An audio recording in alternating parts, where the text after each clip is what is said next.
Bonjour à tous, bienvenue sur le YouTube Live numéro 29 maintenant.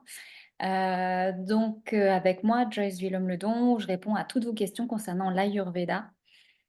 Et pour cette session du mois de février, quand même, on a un jour spécial aujourd'hui, le jour du 14 février, qui est une jolie date. Je vais vous présenter une intervenante de qualité qui est une spécialiste du yoga ayurvédique depuis de très nombreuses années et avec qui on a la chance de travailler à Ayurveda et Conscience. Elle s'appelle Véran Pina. Bonjour Véran. Bonjour Joyce, merci beaucoup pour ton invitation. Donc oui, ça fait depuis de nombreuses années que je m'intéresse effectivement à l'Ayurveda et plus particulièrement au yoga ayurvédique. En fait, ça fait déjà même une trentaine d'années et à une époque où Ah le yoga oui, quand même. Ayurveda, c'était pas très connu encore en France, c'était un peu confidentiel. Donc je glanais des infos, des livres et des choses à droite à gauche que je pouvais trouver. Et c'était pour moi en fait une façon de répondre à un certain nombre de questions que je pouvais avoir à l'époque parce que ma santé n'était pas celle que j'espérais. Je voulais avoir vraiment la santé la plus parfaite. Et pour moi, l'Ayurveda répondait justement à ces questions en proposant une alternative par rapport à un certain nombre de médecines occidentales ou allopathiques qui pour moi étaient un petit peu restrictives. Donc c'est vrai que ça a été une grande source d'intérêt pour moi. J'ai commencé à me former à titre personnel, euh, voilà, il y a une trentaine d'années. Et puis quand j'ai fait ma première formation de yoga, donc c'est arrivé après l'Ayurveda, ça c'était en 2008. J'ai tout de suite voulu en fait faire une formation complémentaire de yoga ayurvédique. Donc il n'y avait pas tellement de formations en Occident sur le yoga ayurvédique, c'était voilà, pas encore très très développé. Mais j'ai fait cette formation donc il y a 15 ans avec le docteur Mac Alpern du California College of Hmm. Ayurveda. Et c'était vraiment une formation qui a été très révélatrice pour moi parce qu'elle connectait en fait ces enseignements du yoga et de l'Ayurveda qui, de manière traditionnelle, ont toujours été intrinsèquement liés. Ça veut dire qu'on n'enseignait pas le yoga d'un côté et l'Ayurveda de l'autre, mais Tout à le fait. yoga avait à la base pour but d'être vraiment thérapeutique. On considère dans le yoga que le corps est le véhicule de l'âme et on entretient ce corps pour que l'âme puisse faire un long voyage. Donc pour moi, ces enseignements et cette reliance du yoga à l'Ayurveda étaient vraiment quelque chose de très important et qui a nourri en fait finalement tout mon parcours, à la fois comme professeur de yoga et également comme thérapeute et aujourd'hui formatrice en yoga ayurvédique. Et j'ai pu aussi avoir la chance de faire de nombreux séjours en Inde, notamment dans le Kerala, qui est considéré comme un des berceaux de l'Ayurveda, et d'enrichir aussi cet enseignement dans la tradition de l'Inde tel qu'il a été enseigné au départ. C'est extraordinaire en fait, tu es juste une pionnière quoi. C'est hallucinant les connaissances que tu as quand même. Alors, Incroyable. je ne sais pas si je suis une pionnière parce qu'il y avait quelques personnes comme Mark Alpern, etc., qui travaillaient déjà sur ces Des grands questions-là, sur médecins le aussi. Mac Alpern, un grand ayurvédique. médecin américain, il me semble, Voilà, hein, et il y a l'Ayurveda. Svoboda aussi qui a fait des formations sur ça. Enfin, il y en a quelques-uns, mais C'est c'était que pas des non grands, hein. plus très répandu en fait. C'est-à-dire qu'en France, à l'heure actuelle, il n'y a pas encore de formation de yoga ayurvédique où elles sont très confidentielles. Il n'y a pas forcément de voilà d'enseignement très profond tel qu'on peut justement le proposer puisque c'est ce qui nous a rassemblés en fait, Joyce, avec cette formation de yoga ayurvédique. C'était vraiment d'en faire une formation qui puisse rendre compte de cet enseignement complet du yoga et de l'Ayurveda, dont les pratiques thérapeutiques de l'un et de l'autre sont en fait complètement dans une même voie et dans une même vocation pour permettre l'équilibre du corps et de l'esprit. Et donc, c'est ce qui a fait qu'on a eu cette envie ensemble de créer ce 50 heures de yoga ayurvédique avec toi sur la partie de l'Ayurveda et moi Tout sur à la fait. partie plus pratique. Et on a fait cette première formation déjà l'an dernier. Ça a été un tel succès qu'on avait envie de renouer. De Donc, merci reproduire. pour ton invitation, pour pouvoir en parler un peu plus aujourd'hui aux personnes qui peut-être découvrent et qui auront peut-être aussi des questions sur ça. Oui, parce que c'est pas connu. En fait, il y a un an, Véran et moi, donc on a lancé une formation de yoga ayurvédique. Donc c'est un 50 heures, ce qui fait que ça fait en gros deux très gros week-ends de formation. Et on s'est dit, on va proposer ça aux professeurs de yoga pour qu'ils intègrent la vision de l'Ayurveda à leur pratique, parce qu'on observe que souvent les personnes proposent des postures. Alors c'est bien pour le développement spirituel de la personne, mais en fait ça peut ne pas être équilibré sur ses doshas, donc elle va se déséquilibrer au final. Donc bon, Et aussi, on s'est dit aux pratiquants de yoga, pour qu'ils puissent adapter leur pratique, que ce soit vraiment bon pour eux à tous les niveaux, au niveau physique, émotionnel, psychologique, et qu'ils se déséquilibrent pas et qu'ils aient la meilleure pratique pour eux. Donc, du coup, cette formation, elle est en 2 week-ends et on a fait un gros week-end de yoga ayurvédique avec Véran. Donc, c'est 3 jours intensifs avec Véran. Et du coup, Véran, tu peux nous dire un peu ce qu'on voit avec toi pendant 3 jours intensifs, avec toutes les connaissances que tu as acquises pendant ces, waouh, ces 15 années, même plus? Oui. Alors du coup, effectivement, on a ces 2 longs week-ends, Joyce, comme t'en parlais. Il y a le premier week-end qui est du 1er au 3 mars, donc avec toi sur la partie Ayurveda, et un deuxième week-end du 12 au 14 avril qui sera sur une partie pratique de l'enseignement du yoga ayurvédique où on verra comment ajuster à la fois sa pratique de yoga postural, mais aussi le pranayama, les exercices de respiration et la méditation selon l'Ayurveda. Alors, ça veut dire selon en fait la constitution de naissance d'une personne, donc ça peut être sa prakriti, ou son état de déséquilibre, ça veut dire la vikruti, et tout en étant relié aux différents doshas, vata, pitta, kapha, également relié à la saisonnalité au moment de la journée, qui sont directement connectés aux éléments. En fait, l'idée, c'est vraiment de proposer à la fois aux pratiquants de yoga et aux professeurs de yoga de comprendre quels sont les principes essentiels pour adapter sa pratique et son enseignement selon l'Ayurveda. À la base, on ne parlait pas de yoga ayurvédique, c'est un nom qui n'existait pas. Le yoga était nécessairement ayurvédique et on a vu aujourd'hui de nombreux styles de yoga qui arrivent, voilà, qui arrivent. Il y en a de plus en plus et chaque jour de nouveau. Et on peut être un petit peu perdu par tous ces styles de yoga, parfois qui ne sont pas d'ailleurs très correspondants en fait à ce qui nous équilibrerait le mieux. À savoir que par Absolument. exemple, une personne vata qui aime le mouvement, naturellement, elle va être attirée par un style, par exemple, de yoga comme du yoga vinyasa. Et ça risque, en fait, parce que le yoga vinyasa, traditionnellement en sanskrit, vinyasa, ça veut dire mouvement, ça va encore augmenter, en fait, cette tendance naturelle qu'une personne vata a déjà et en créant encore plus de mouvements, donc en augmentant encore vata, ce qui peut créer un déséquilibre à ce niveau-là. Même Mm. chose pour les personnes pitta qui traditionnellement vont plutôt aller vers des pratiques d'ashtanga ou des pratiques d'iyengar et qui sont aussi des pratiques très intéressantes, mais qui vont en fait challenger les personnes pitta encore plus, alors que c'est pas forcément ce qui leur Bon, correspond. c'est pas ce qui est nécessaire pour eux, hein. Voilà. Et les kappas, eux, ils ont tendance à aller plutôt vers des pratiques de yin ou de hatha, des choses très très douces, alors que pour le coup, il faudrait qu'ils soient un peu plus challengés et qu'ils fassent des pratiques un petit peu plus dynamiques. Donc, on a tendance à aller dans finalement ce qui est notre propre tendance. Donc, voilà, pour les vata, le mouvement, pour le pitta, le challenge, pour les kappas, des choses beaucoup plus douces, alors qu'il nous faudrait parfois l'inverse. On considère en Ayurveda que le semblable augmente le semblable et le contraire le diminue. Donc, c'est un peu l'objectif de cet enseignement de 50 heures de formation en yoga ayurvédique, c'est de savoir comment adapter sa pratique. Ça ne veut pas dire que vous devez lâcher le vinyasa, l'ashtanga ou l'iyengar ou le yin si vous aimez, mais juste de savoir comment vous pouvez ajuster cette pratique en tant que Mm. professeur pour pouvoir proposer des choses qui sont plus appropriées et également en tant que pratiquant. Donc, c'est vraiment toute la logique de cet enseignement qu'on aura ensemble et de manière à ce que chacun puisse proposer véritablement cette vocation thérapeutique du yoga qui concerne chaque pratiquant. C'est top. Donc vraiment, vous voyez, la logique, c'est OK, faites du yoga, mais faites du yoga qui est bon pour vous. Adaptez en fait le yoga à qui vous êtes et ce dont vous avez besoin.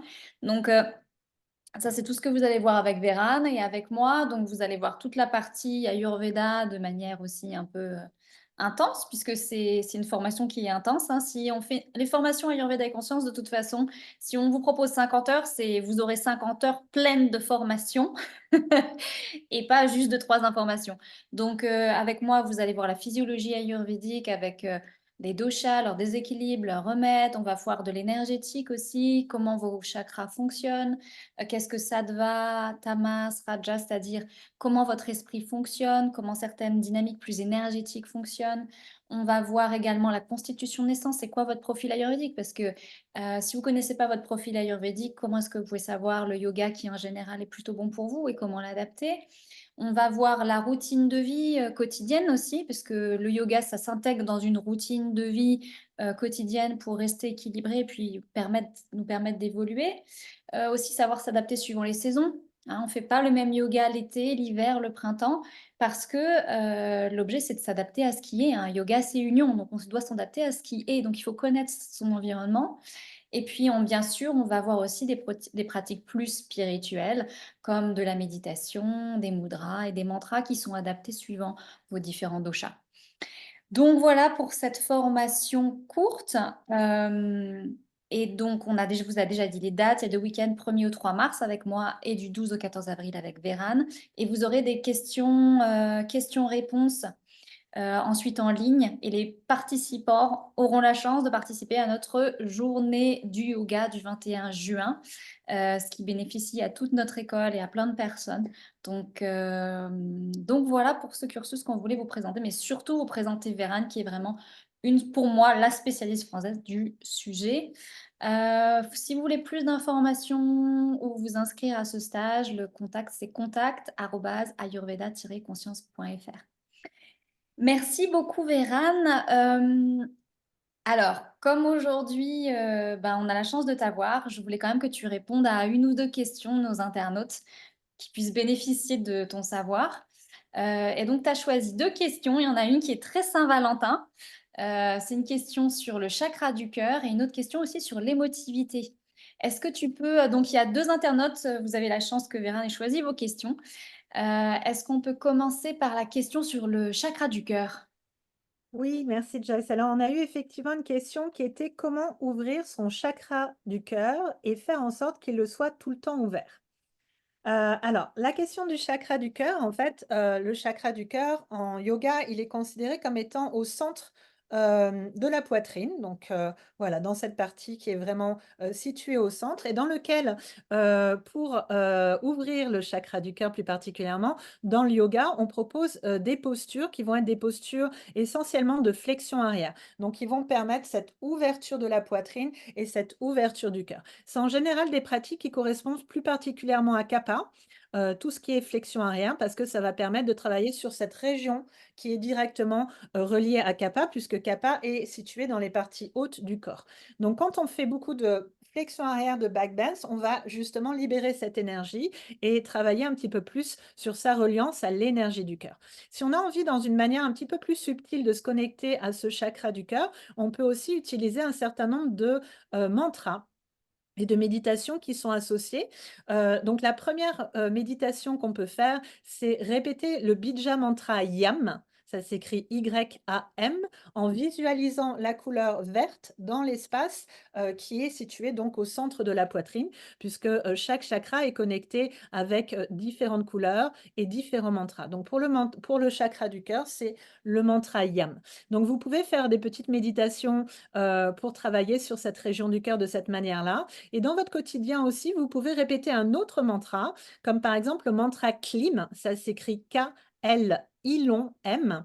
Et le mantra Klim, en fait, est relié à l'énergie de Krishna. Krishna, il représente le principe universel de l'amour inconditionnel. Donc, si on veut travailler sur cette énergie, on peut répéter mentalement le mantra Klim, ou bien dans le cas d'une petite méditation visualisant, par exemple, une lumière dans l'espace qui est situé au centre du cœur, c'est-à-dire au niveau du chakra du cœur, ou bien tout simplement dans son quotidien, on peut associer ce mantra de manière quotidienne en répétant le mot clim chaque jour, puisque la personne demandait si on pouvait avoir le chakra du cœur ouvert continuellement. Ben, une bonne façon de l'ouvrir continuellement, c'est tout simplement de dédier chaque action qu'on peut faire à ce principe universel de l'amour et qu'on célèbre particulièrement ce jour de la Saint-Valentin et qu'on peut chacun célébrer en répétant le mantra clim. Donc ça, c'était pour la première question et la deuxième question, alors je Sur reprends l'émotivité, il y a une personne qui est sur très sensible et qui a l'émotivité. beaucoup d'émotions.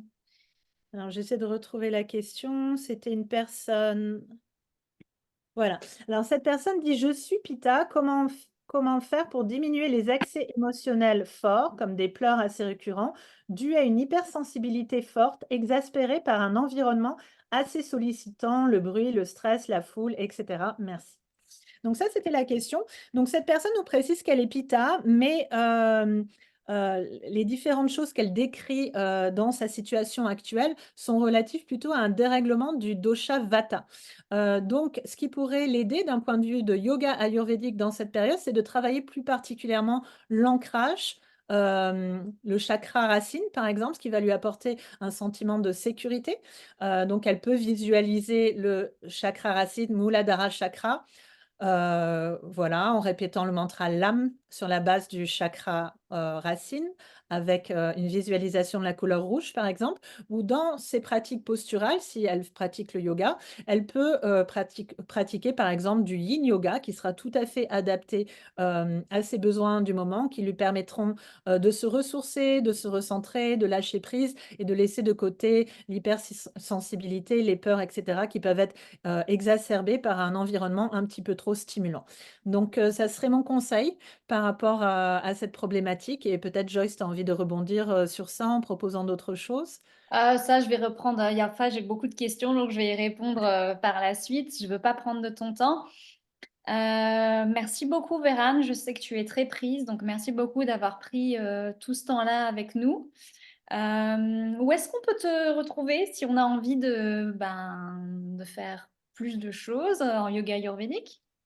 Alors, pour faire plus de choses en yoga ayurvédique, eh bien, il y a évidemment notre formation avec Joyce et vous pouvez me retrouver sur le site, d'Ayurveda et Conscience puisque notre formation est pour bientôt et si vous souhaitez en savoir un petit peu plus sur mes activités, vous pouvez regarder mon site internet, donc www.myprivateyogaclass.com, donc ça s'écrit MYPRIVATE, yoga comme le yoga, classe sans e.com et Instagram, c'est la même chose, c'est My Private Yoga Class. Donc, avec joie pour échanger avec vous. Si vous souhaitez à travers Instagram ou à travers mon site internet, vous pouvez me contacter également directement. Merci beaucoup, Vérane. Très belle Merci Joyce pour journée. ton Et puis à invitation. bientôt À pour bientôt. le yoga ayurvédique. Merci. Merci. Au revoir. Au revoir. Alors, on est parti pour nos questions. Alors, qu'est-ce qu'on a eu comme question aujourd'hui? Hop là, alors c'est parti. Bonjour, j'aurais une question sur le prochain YouTube Live. Je pense que je commence à avoir des problèmes de rosacée au niveau des joues. Quel dosha est mis en cause? Et comment soulager, voire guérir ce problème par l'Ayurveda? Alors, la rosacée, c'est une maladie de peau, donc maladie de peau de type Vata. Bonjour tout le monde, je vous avais pas vu en ligne. Bonjour, bonjour, bonjour. Bonjour Evie, bonjour Céline, bonjour Isabelle. Donc oui, la rosacée, c'est une maladie de peau de type Vata. Et d'ailleurs, c'est une maladie de peau qui a une tendance à s'aggraver avec le froid, avec l'âge. En fait, ça représente tout simplement une destruction des petits vaisseaux sanguins. Après, il existe différents types de rosacée, mais je ne vais pas rentrer là-dedans pour pouvoir répondre plus rapidement. Donc, en Ayurveda, quand quelqu'un a une maladie, comme il existe énormément de maladies et que l'Ayurveda a été écrit, les textes classiques datent de plus de 2000 ans en tant que tel. En fait, on va se rapprocher de la maladie qui est le plus proche dans la description et on va s'inspirer du traitement de cette maladie. La maladie la plus proche en Ayurveda, c'est Vata Rakta. Vata Rakta, en fait, c'est pas un problème de peau directement, c'est en fait, on peut le traduire par la goutte, donc c'est un problème articulaire.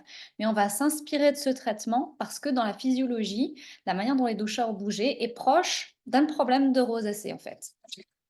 Donc, euh, pour la personne qui a de la rosacée, vous pouvez prendre Kadira Arishtam. Kadira Arishtam. Arishtam. Vous pouvez prendre, donc c'est à Kadar Yashtam, c'est un alcool médicalisé, hein. Pas plus de 2 cuillères à soupe par jour, vous diluez dans la même quantité en eau. Arogya Vardini, jusqu'à un comprimé 3 fois par jour et Mahatikta Gritam. Je vous écris tout ça parce que là, vous ne pouvez pas deviner, hein. Mahatikta Gritam. Vous trouverez ça sur le site, là, il faut que je vous donne aussi le site parce que vous n'allez pas trouver tout seul. nilayurvedics.com. Par contre, il est en anglais. Voilà, et on compte une année de un mois de traitement par année de maladie. Donc pour savoir un peu. Bon après, franchement, une consultation serait quand même bienvenue. Mais vous pouvez déjà commencer, plus que commencer, puisque c'est vraiment un traitement spécifique contre la rosacée. Ça marche aussi contre, l'acné rosacée. Question suivante. Bonjour, question sur le live. Je suis Pita. Comment faire pour diminuer des accès émotionnels forts, pleurs assez récurrents, dus à une hypersensibilité forte exacerbée par un environnement assez sollicitant, bruit, stress, foule, etc. Merci. Bon, alors, Verana a répondu à sa question, à cette question en yoga ayurvédique, donc moi, je vais y répondre. Donc, moi, je vais répondre, vous me connaissez un petit peu à ma manière. Donc, quand j'ai cette question-là, il y a des accès émotionnels forts, soi-disant sollicités, exacerbés par l'environnement extérieur. Oui, ok. Ça veut dire déjà qu'il y a un problème. Il y a un problème. L'émotivité récurrente, qu'on a du mal à contrôler, c'est qu'il y a un problème. C'est-à-dire que ça peut dénoter 2 formes de problèmes, soit un problème psychologique, qu'il faut traiter, soit une alerte que vous êtes en train de vous dire que vous souffrez de quelque chose ici et maintenant. J'insiste, ici et maintenant, parce que la plupart des gens reviennent sur: «Oui, il y a tant de temps, il y a ça qui m'est arrivé» et si vous souffrez émotionnellement, c'est ici et maintenant qu'il y a un problème et votre émotivité vous sert à vous dire à vous-même qu'il y a un problème parce que vous ne l'aviez pas conscientisé. Vous n'avez pas conscientisé qu'il y a quelque chose, une situation, une personne qui vous fait souffrir et du coup, ça va venir en émotivité régulièrement. Donc en fait, il va falloir lever le loup de, qu'est-ce que vous somatisez exactement?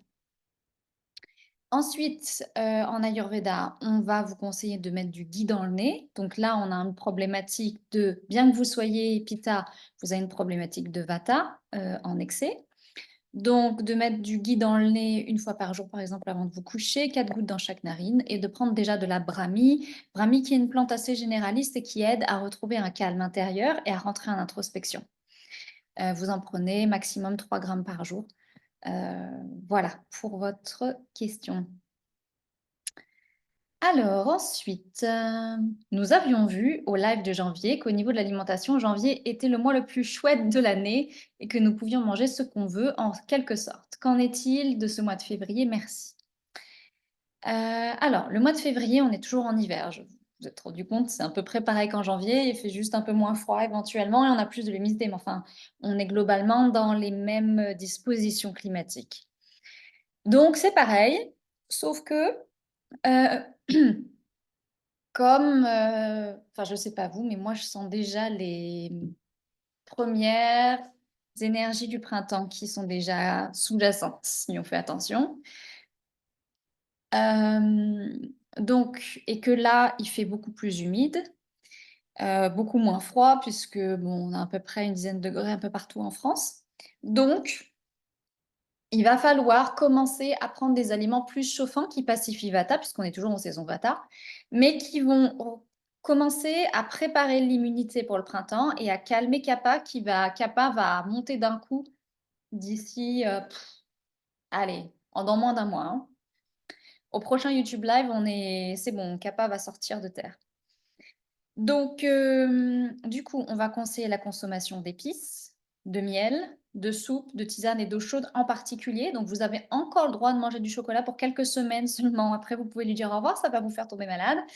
Donc, il vous reste, allez, 3 semaines max, hein. Après, vous rangez, la galette des rois, enfin la galette des rois, c'est passé, le fromage, vous rangez le chocolat. Ce sera pour, décembre prochain, hein. Chaque saison ses plaisirs. Donc voilà, donc ce mois-ci, on fait un tourner sur un mois qui commence une transition en fait. Donc on continue le régime du mois d'avant en introduisant des choses qui vont appartenir au régime du mois suivant, sans déséquilibrer le dosha extrêmement présent quand même actuellement qui reste Vata. Ensuite Bonjour Joyce, est-il possible de guérir un polype nasal avec l'Ayurveda? Ma sœur en souffre depuis quelques semaines et le médecin a prescrit un scanner, donné des corticoïdes et ma sœur a peur qu'il faudra opérer. Merci. Alors, un polype nasal, on est donc sur une accumulation d'une sorte de masse musculaire ou de fibres musculaires dans le nez, la plupart du temps. En tout cas, quelque chose de rigide. Donc dans ces cas-là, l'opération, moi si ça m'arrivait, faudrait vraiment que ce soit petit, petit pour que j'aille pas me faire opérer. L'opération, comme je l'ai mentionné, est une discipline donc la chirurgie est une discipline ayurvédique et qu'on applique aux traitements qui concernent en particulier le troisième tissu qui est la masse musculaire. Donc dès qu'il y a un accumulat de type, où il y a pas mal de fibres musculaires, on va passer sur une opération, ce qui est totalement ayurvédique. C'est le traitement prescrit dans les textes classiques. Néanmoins, si le polype est vraiment petit, si on est à moins d'un centimètre, c'est vraiment tout petit, éventuellement, on peut se dire qu'on peut l'éroder, en prenant d'autres moyens. Donc dans ces cas-là, on peut prendre, votre sœur peut faire nasya, c'est-à-dire mettre des gouttes dans le nez en, mettant du lait et du curcuma. Donc elle mélange du curcuma dans du lait et elle met 2 gouttes 2 fois par jour dans chaque narine. Elle peut aussi faire des bains de vapeur, donc ce que nos grands-mères nous faisaient faire quand on avait un rhume, vous savez, juste vous mettez de l'eau chaude, hem, qui qui fume avec, de l'huile essentielle de titri et vous mettez une serviette au-dessus de la tête et puis vous restez un quart d'heure comme ça. C'est bon pour la peau aussi. Et ensuite, votre sœur peut manger épicé, puisque là, en fait, on est sur une accumulation liée à kapha, donc tous les traitements anti-kapha vont fonctionner. Et tout ce qui va être, alimentation qui augmente kapha, ce dont j'ai parlé, en fait, dans la question d'avant, en particulier, par exemple, les produits laitiers, on va, du coup, donner des choses qui stimulent le corps et qui empêchent l'accumulation dans le corps. Donc l'alimentation épicée, c'est un de ses rôles. Ça fait déstocker le corps, en fait. Votre sœur peut faire aussi Jalanti. Donc, c'est des inhalations d'eau et de sel qui sont typiques du yoga. Voilà, pour un certain nombre de pistes. Mais il ne faut pas qu'elle ait peur de l'opération si c'est un peu trop gros, sinon elle en a pour des mois et des mois et des mois de traitement, alors que ça pourrait être réglé en un clin d'œil et que c'est pas mauvais pour le corps, c'est le traitement qui s'applique à ce moment-là. Sauf après vous me direz: «Oui, mais il y a l'anesthésie et cetera». OK, d'accord, mais bon, après, ça dépend de la taille, mais sinon vous perdez du temps aussi. Si c'est plus d'un centimètre, franchement, je vous conseille l'opération, c'est ce que moi je ferais. Ensuite,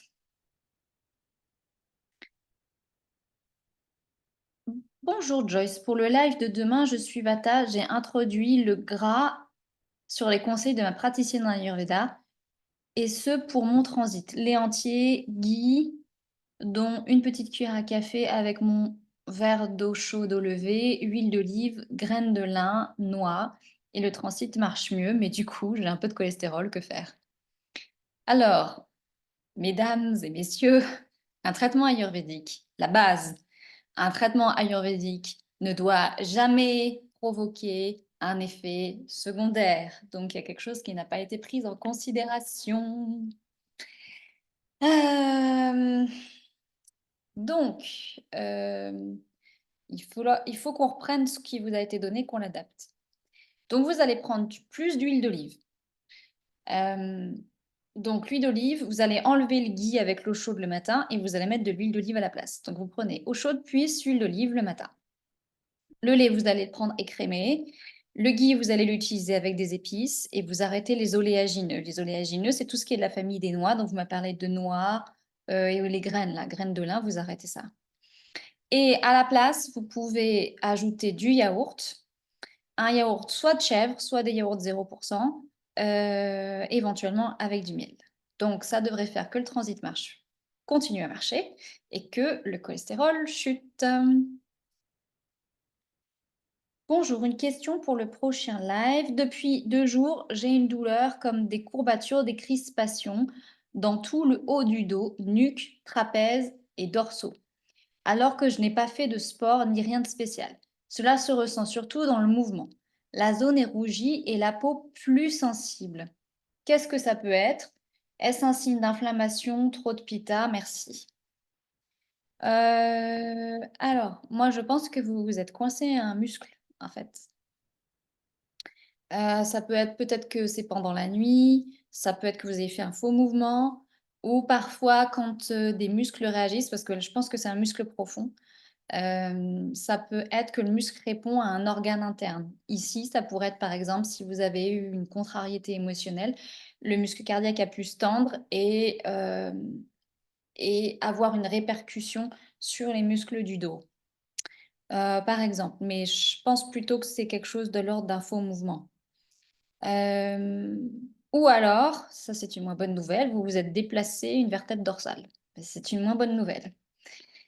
Hem, Ce que je pense, la première hypothèse que j'aurais, c'est que vous devez avoir un des rhomboïdes ou peut-être les 2. Donc le rhomboïde, c'est un muscle qui se trouve sur l'omoplate, enfin à côté de l'omoplate, qui tient l'omoplate et qui est attaché à la colonne vertébrale et qui remonte légèrement vers le cou. Donc, vous avez mal au trapèze et au cou, donc voilà. Et après, lorsqu'un muscle se tend, en fait, il comme lui, il se contracte, la contraction a tendance à se transmettre aux muscles, d'à côté. Donc si ça se trouve, les muscles du cou, ont pu être, également touchés ou c'est peut-être que ça l'a fait dans l'autre sens. Peut-être que vous avez un muscle du cou qui s'est tendu et ensuite ça a transmis au rhomboïde ou quelque chose de cet ordre-là. Donc voilà, donc dans ces cas-là, c'est massage. Donc vous pouvez prendre des substances, huiles, anti-inflammatoires.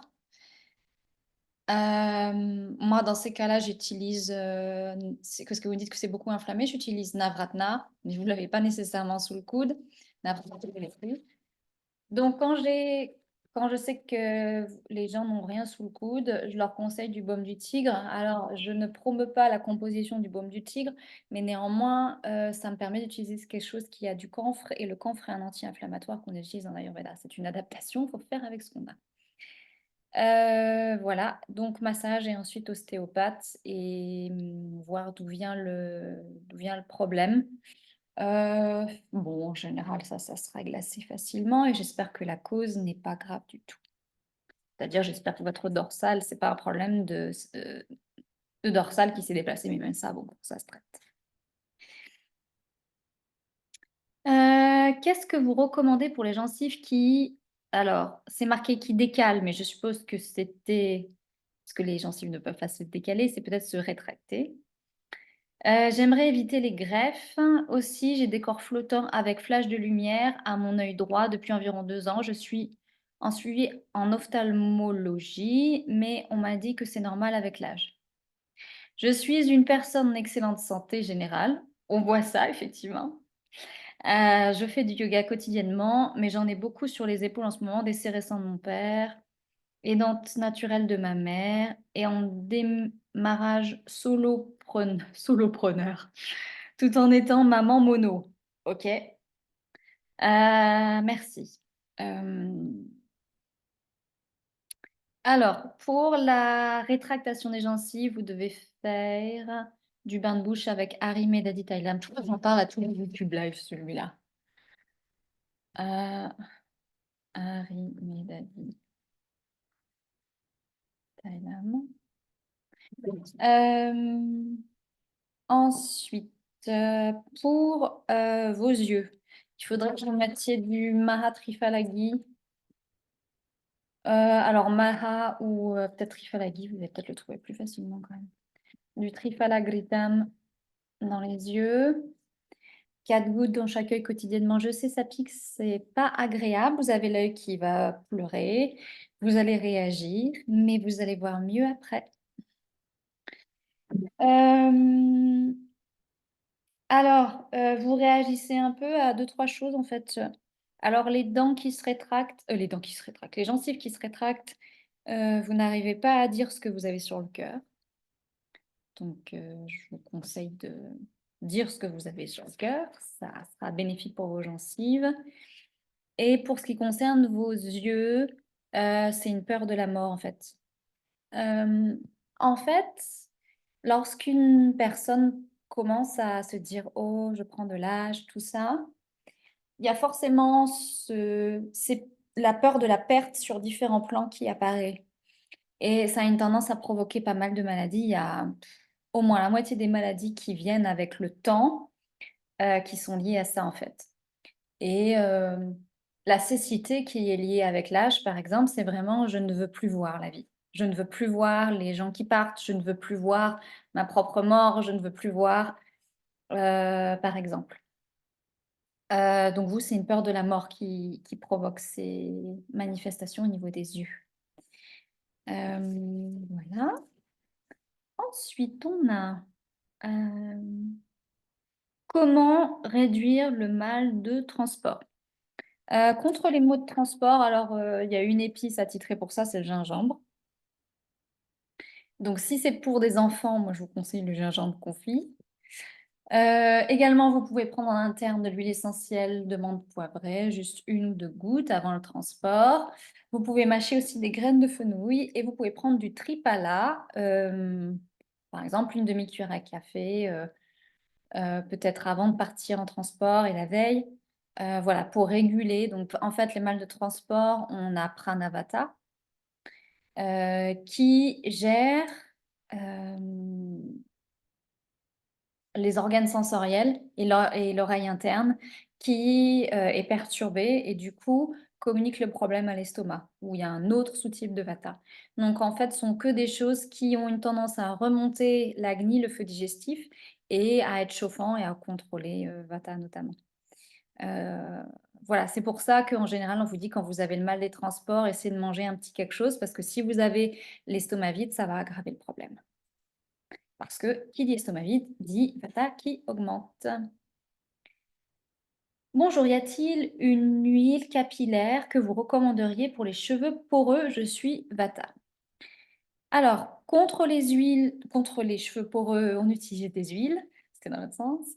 Euh, donc, celle qui a titré, c'est la Bringaraja Tailam, que vous pouvez utiliser en massage. Donc, en général, je recommande de faire des massages de la tête.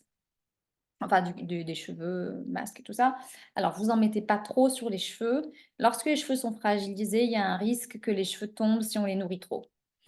Vous en mettez une quantité très modérée et de faire ça, 1/2 heure avant chaque shampoing, ce genre de choses-là. Sauf si vous pouvez passer la nuit avec, de l'huile sur les cheveux aussi, pourquoi pas. Et aussi de faire ça en asya, c'est-à-dire en, inhalation. Donc de mettre cette huile-là à faut voir si le Bringaraja peut ça peut être légèrement irritant, je pense, donc à voir. 4 gouttes dans chaque narine, ce serait pas mal et puis prendre l'habitude de faire ça parce qu'en fait, faire des inhalations a un impact sur les cheveux. Ça diminue la chute des cheveux, ça ralentit, le vieillissement des cheveux, et ça fait qu'ils poussent plus, vous avez des cheveux plus touffus. Voilà et en interne, vous pouvez prendre de la malakite. Donc c'est-à-dire la malakite, c'est un fruit, donc vous pouvez le prendre en poudre. Ça va améliorer vos cheveux aussi. Bonjour, pourquoi le nombre 108 dans les mantras, par exemple? Merci. Le nombre 108, alors effectivement, quand on doit, chanter un mantra ou dire un mantra, on le conseille de faire 108 fois par jour. Pourquoi? Parce qu'il y a 108 chakras que l'on peut, stimuler ou traiter sur 112, je crois, ou 114. Il y en a un petit peu plus. Donc en fait, vous le répétez une fois par chakra, tout simplement. Aussi, en fait, 108, on le retrouve, dans certaines symboliques qui ont un lien avec la spiritualité et on le retrouve pas mal dans, l'univers.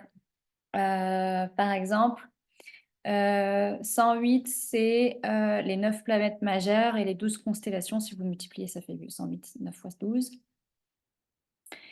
C'est la distance. Si vous prenez la distance entre la Terre et le Soleil, et que vous divisez par le diamètre du Soleil, vous arrivez à 108. Si vous mesurez la distance entre la Terre et la Lune et que vous divisez par le diamètre de la Lune, vous avez 108.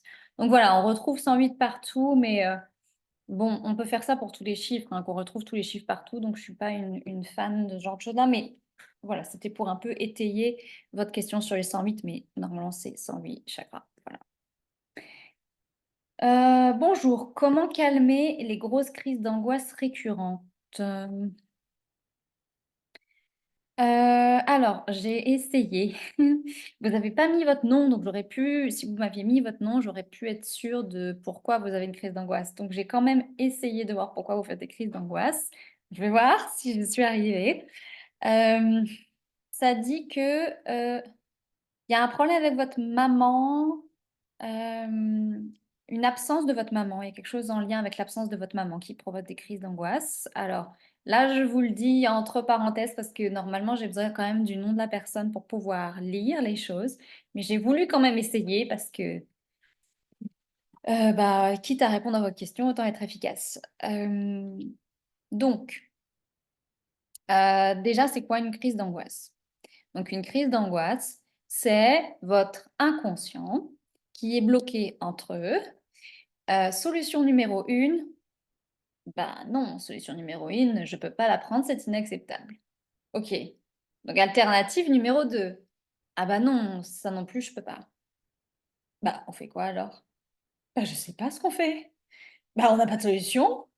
Bah peut-être tu prends la solution 1? Non. Ah bah non, la solution 2 non plus. Donc en fait, il y a un dilemme intérieur qui va se traduire par un très fort sentiment d'anxiété. Moins votre système inconscient voit la porte de sortie et plus l'angoisse commence à être forte. Donc c'est pour ça que j'aime bien lire directement le problème parce que ça permet de régler l'angoisse immédiatement. Euh, donc première chose, et au niveau énergétique, une angoisse, c'est lorsque le chakra du cœur se ferme. Vous avez la fleur du chakra qui se ferme. Donc vous pouvez du coup faire des mantras. Le mantra Om, parce que le mantra Om, en fait, ça active tous les chakras.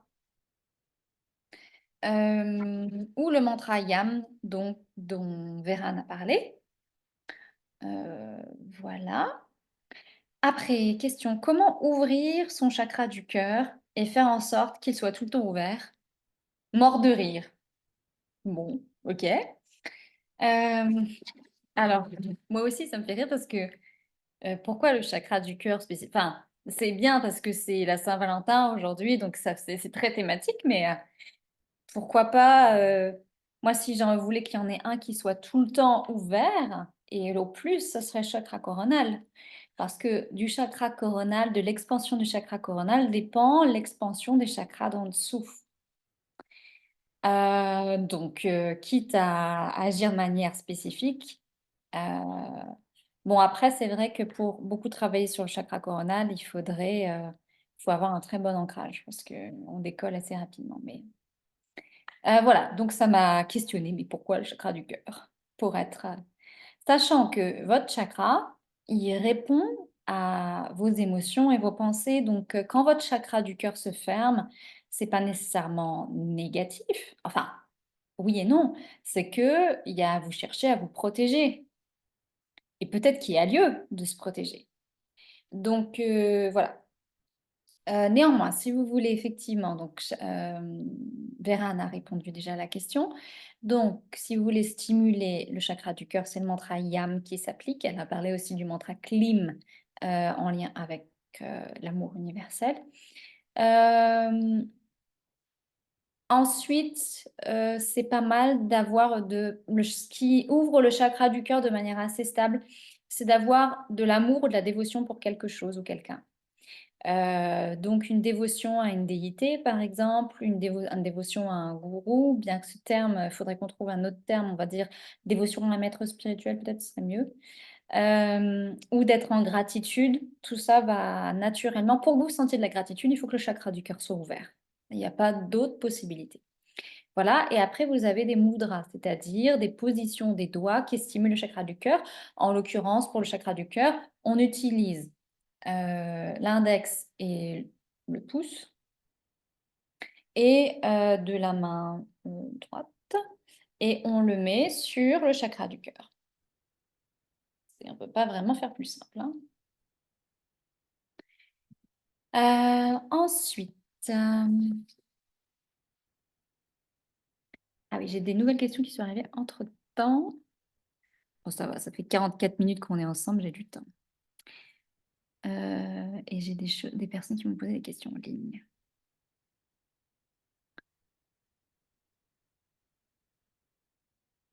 Alors, bonjour Joy, j'espère que vous allez bien. Oui, j'ai droit à un cœur, moi aussi, hein, c'est la journée. Hop. Euh, une petite question. On vient de découvrir que mon frère est BPCO.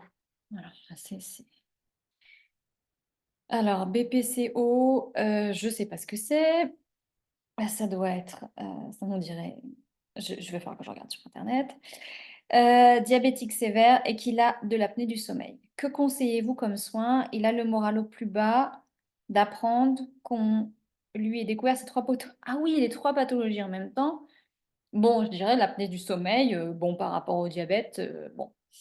Mais BPCO, je ne sais pas ce que c'est. C'est une maladie pulmonaire. Merci, Élise. C'est quoi exactement? Sérieux dans les trucs. On peut pas nous reprocher de parler en sanskrit quand on fait tout le temps des abréviations comme ça qui veulent rien dire BPCO. Est-ce que tu es informé de ce que c'est BPCO? Non. Pulmo. Non, BPCO. BPCO.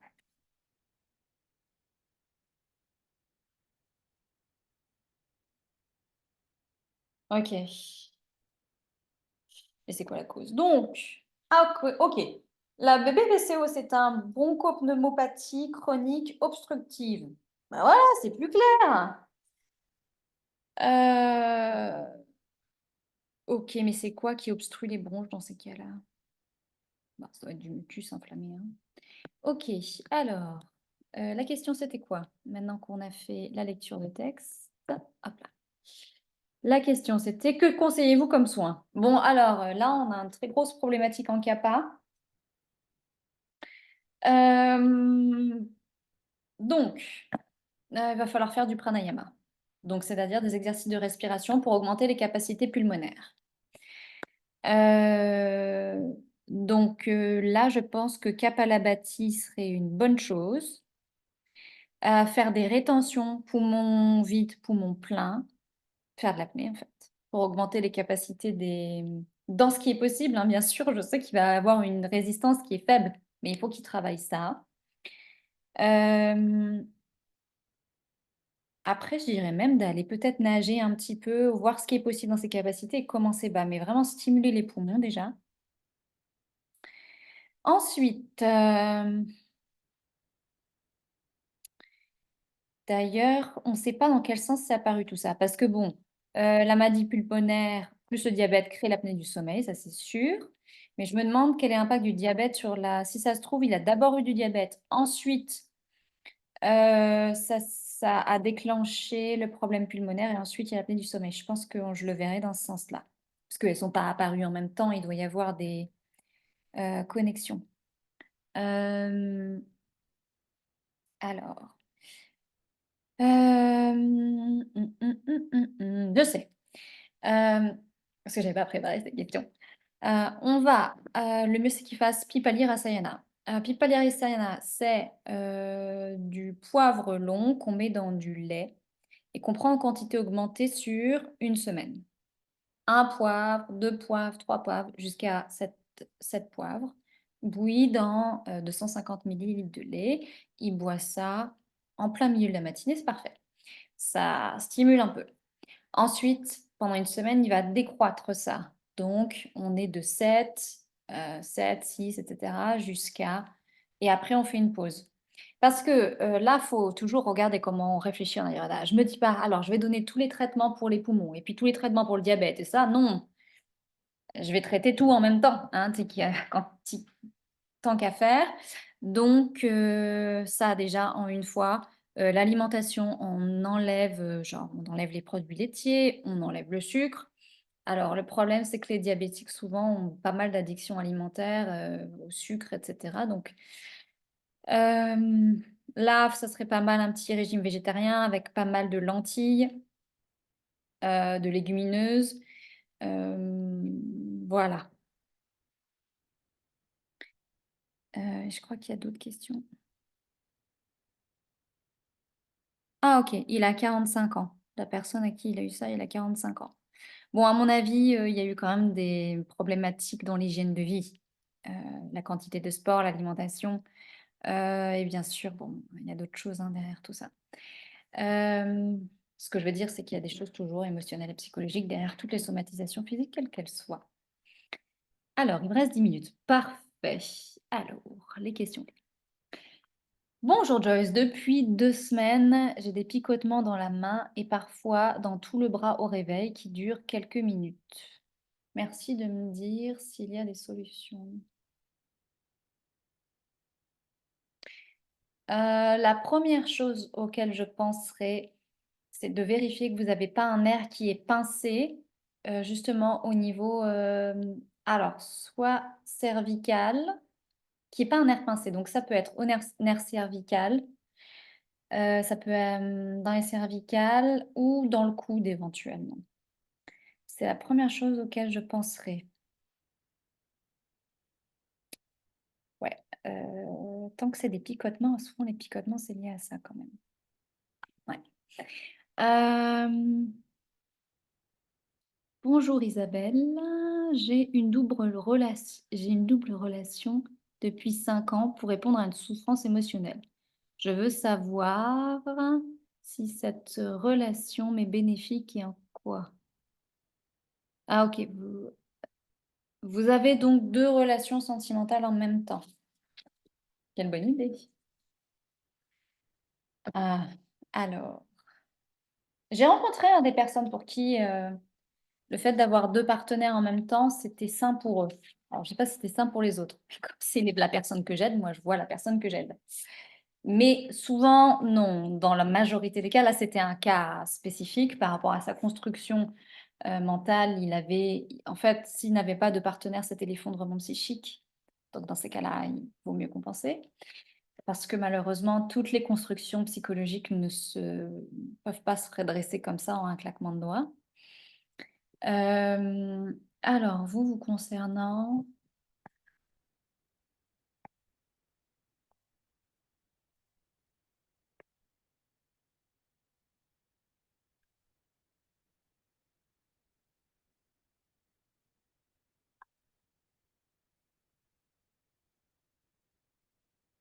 dans votre cas, effectivement, vous êtes dans un cas classique où, si j'ai bien compris, hein, c'est bien ça, double relation de personnes? Hem,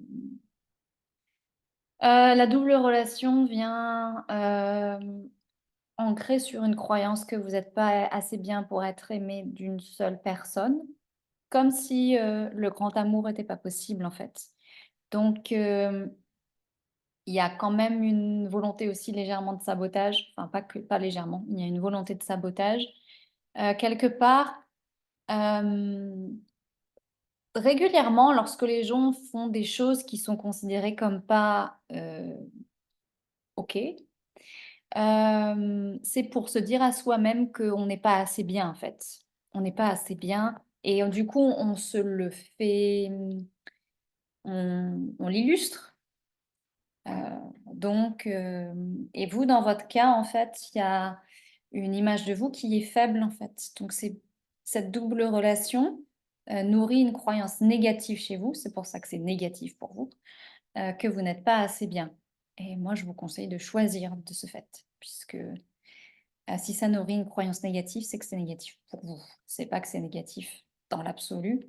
Hem, Si bien sûr, je prends que vous en considération parce que dans ces cas-là, Hem, avec les émotions, on sait que, les parties prenantes peuvent souffrir donc mais si je prends que vous, déjà pour vous, c'est négatif.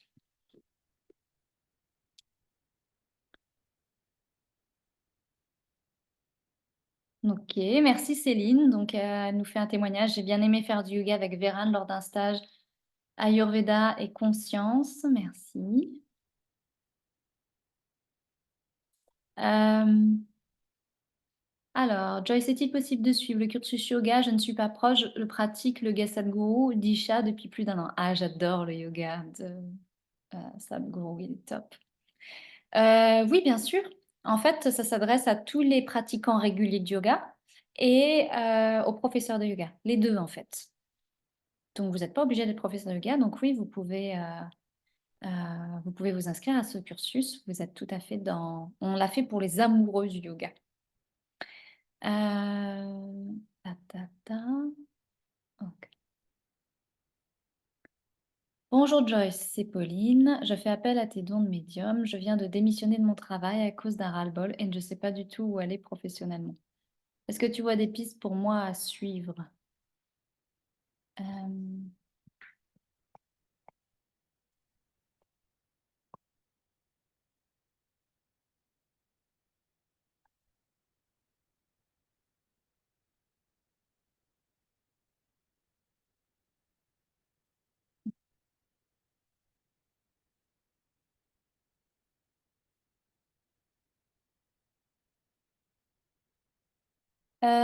En fait, je sais pas ce que tu faisais.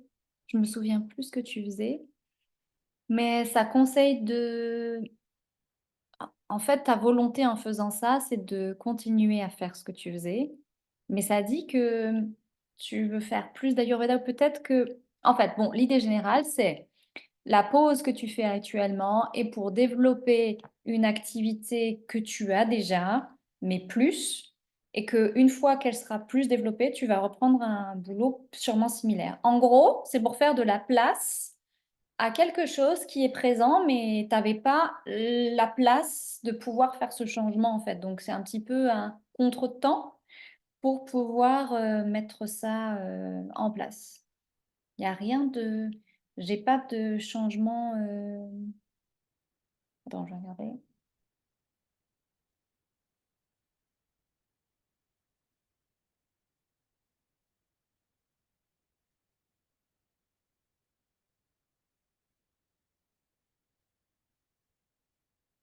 Oui et il y a autre chose, c'est un temps de pause qui te permet de, enfin, ce qui est important, c'est en fait, le temps de pause est recherché. C'est pas, on se dit, ben, dès qu'on a changé de travail, on se dit: «Bah, qu'est-ce qu'il faut que je fasse maintenant?»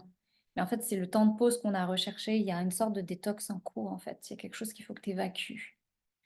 Mais, donc il y a quelque chose qu'il faut que tu évacues. Donc ce temps de pause, en f la réponse du coup, c'est, hem, ou aller professionnellement. Il y a pas d en gros, comment est-ce que je peux expliquer ça?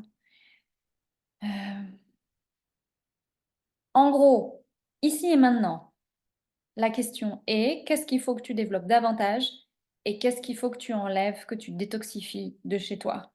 Une fois que ces 2 choses sont là, t'inquiète, tu vas retrouver du travail et apparemment, je pense dans le même domaine. Voilà. Pour quelle raison son deuxième chakra est bloqué? Le deuxième, Céline? Le deux et comment le débloquer? Merci. Deuxième, hein, donc le chakra sacré. Donc ce qui est au niveau, du pubis? Alors,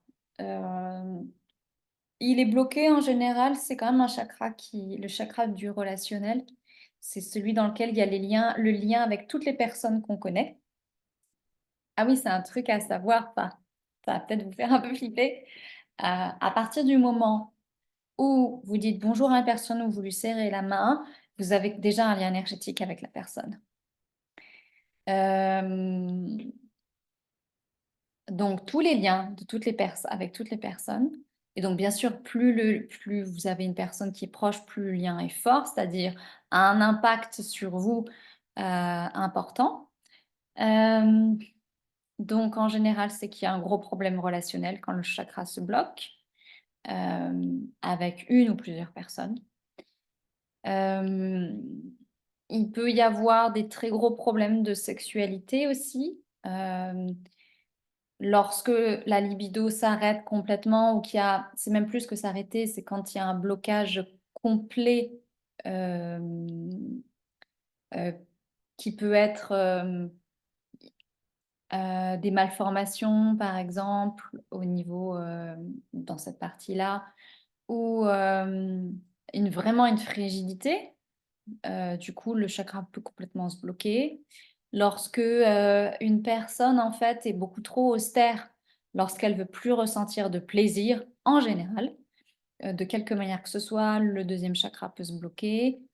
Et aussi donc comme c'est en lien avec nos relations, dès qu'il y a un mauvais positionnement vis-à-vis d'une personne, le chakra va avoir une tendance à se fermer. Donc mauvais positionnement, ça peut être, quelqu'un qui ne respecte pas votre territoire vital, hein. Chaque individu a un territoire autour de lui qui a besoin d'être respecté. Ou quelqu'un, c'est souvent enfin le chakra va surtout réagir à de l'intrusion, à une tentative de domination, la plupart du temps, ou à l'inverse, va vouloir rejeter éventuellement une personne pour différentes raisons. Hem, voilà, donc c'est un problème de positionnement. Ce chakra réagit en disant: «Tu t'es pas positionné correctement vis-à-vis de cette personne-là». Voilà. Bah, écoutez, 1 heure pile, de YouTube Live. Bah, écoutez, très joyeuse Saint-Valentin à vous. Heu, merci de vous rappeler qu'il s'agit d'une fête de l'amour, en général, et que l'amour, est présent chez chacun d'entre nous et hem alors la forme relationnelle de l'homme et de la femme a pris énormément de place, mais néanmoins, c'est, au final, vrai que chacun a de l'amour à l'intérieur de lui, la plupart du temps, on a de la chance de beaucoup en recevoir à l'extérieur aussi, mais c'est toujours bien de ne pas être en dépendant de ça. Et c'est la journée de l'amour universel. C'est vrai que, quotidiennement, il y a toujours des choses qu'on veut améliorer, il y a toujours des difficultés qu'on a plus ou moins importantes, mais si on est honnête et qu'on se pose, la vie nous, donne en permanence énormément de choses pour lesquelles on peut avoir énormément de gratitude et d'amour. On est, réellement nourri, de soleil, d'air, de ci, de ça, de synchronicité, de la personne qui vous aide au moment où vous allez pas bien, de toutes ces choses-là qui ne sont pas des dûs au final et pour lesquelles on peut avoir amour et reconnaissance. Donc c'est une journée qui est dédiée en fait, à ça. Donc je vous souhaite une magnifique Saint-Valentin, beaucoup d'amour à l'intérieur de vous et à l'extérieur. Et je vous retrouve pour le prochain YouTube Live au mois de mars où on va passer donc en saison, où Kappa va augmenter. Et là, on va passer donc, au début du printemps avec on va voir un petit peu ce que vous avez eu en germe pendant tout l'hiver et qui comme va commencer à pointer le mois prochain. À très bientôt et magnifique mois de février.